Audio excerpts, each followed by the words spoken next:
Meron pong mahalagang panawagan ang PNP tungkol sa nangyari dyan sa pagpapatupad ng warrant of arrest laban kay Kibuloy at 5 pa niyang kasamahan. Ang mismong tagapagsalita ng Philippine National Police Headquarters sa Campo Crame, Quezon City, walang iba kung hindi si Colonel Jean Pajardo. Abogado po ito at yung kanyang paliwanag tungkol sa nangyari at ano ang kailang mga nakitang ebidensya at mga nangyari doon sa operasyon ng Special Action Force ng Davao. Kita naman po natin sa mga lumabas po ng video kung paano po winaterkanon yung mga kapulisan po natin na supposedly ay mag-i-implement po ng warrant of arrest dyan po sa KOJC compound.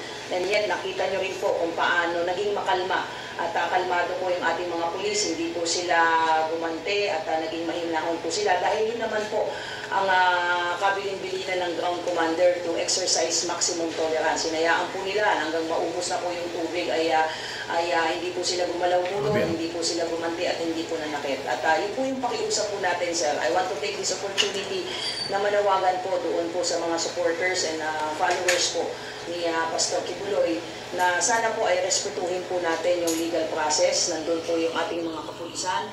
Kung mapapansin niyo po ay this is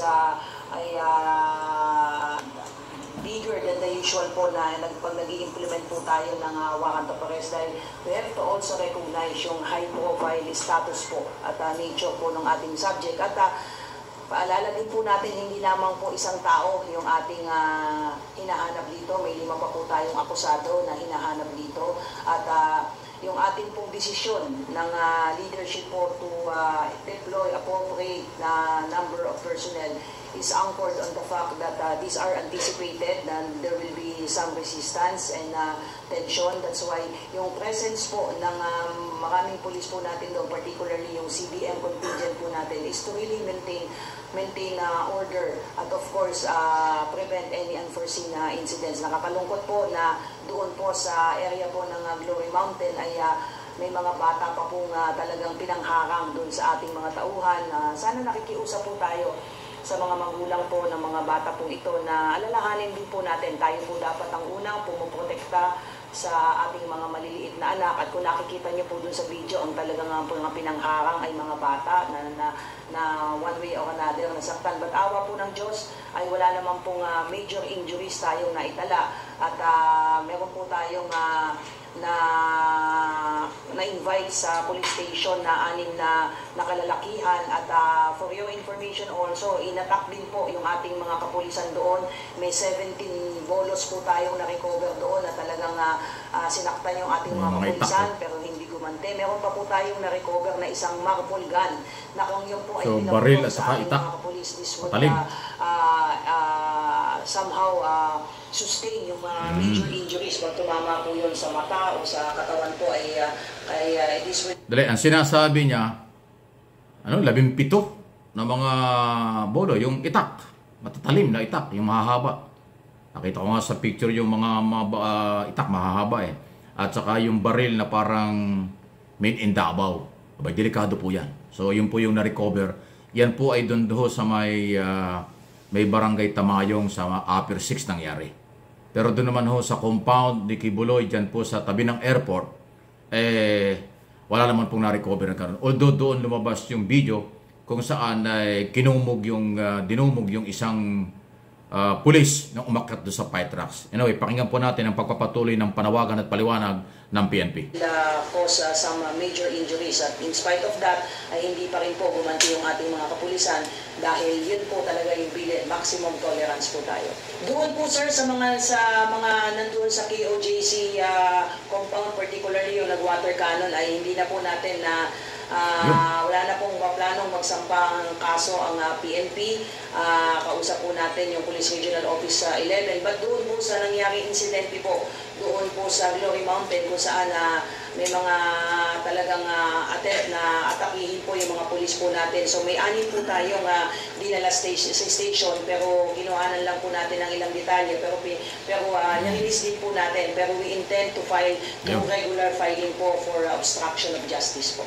recognizing the high profile status po ni Pastor Kibuloy at ito mga anticipated po natin resistance on the part po ng kanyang mga followers ay minakapat po ng PNP yung ground commander po to deploy sufficient number of PNP personnel to include yung ating pong mga SWAT So, walang at overkill. ating pong mga SAP po to make sure po na may maintain po natin yung peace and order during the implementation po ng warrants of arrest at wala pong mangyari any untoward incident. At nakita nyo naman po sir, wala naman talagang major incident. Yung presence lang natin doon ay to really maintain peace and security during the implementation po ng warrant of arrest.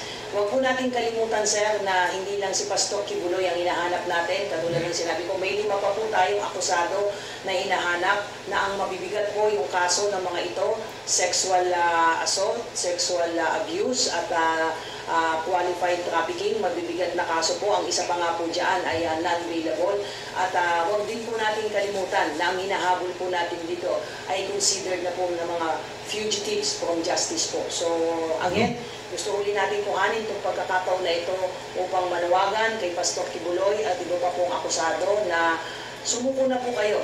Harapin niyo po yung mga kasong isinampa po sa inyo po at yun po yung proper venue, hindi po dito, hindi po sa pagpapahayag sa iba't ibang forum. Ang proper venue po to ventilate your respective defense po ay nasa korte po. Bibigyan po kayo ng pagkakataon ng korte na magpresenta po ng mga ebidensya to disprove kung ano man po itong mga allegations na isinampa para maiwasan na po itong mga tensyon na nangyayari at nakikita po natin. Ayan. So, ang linaw ng pahayag po ni Colonel Jean Fajardo, abogado, spokesperson ng PNP tungkol sa isyong yan. Yung kanilang panawagan na sumuko na lang harapin ang kaso sa husgado at yung sinabi nga niya na bakit ginamit yung mga bata na nakapront kaya ho nasaktan at bakit may mga patalim, 17 na mga itak or matutulis, mga mahahaba pong mga patalim at meron nga hong parang baril pa na made in Davao yata yan. So, ayan po.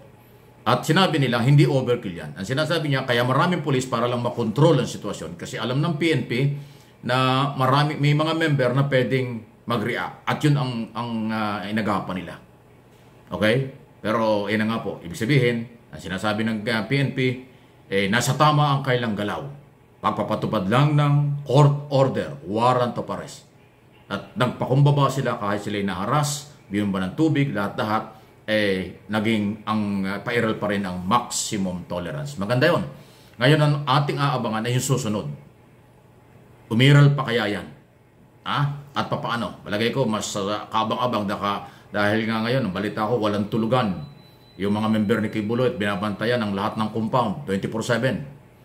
Ibig sabihin, kahit na dumating ang pulis, hindi pa rin nila papapasukin na maayos. So, kaabang-abang po ang mga susunod na mga pangyayari. Okay?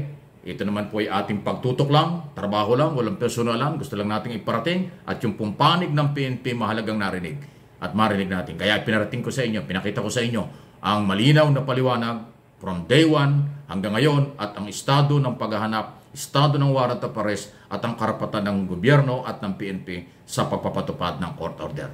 Si Colonel Fajardo po niyo napakinggan. Any comment, reaksyon? Malaya po kayo at paki-like ng aking mga video.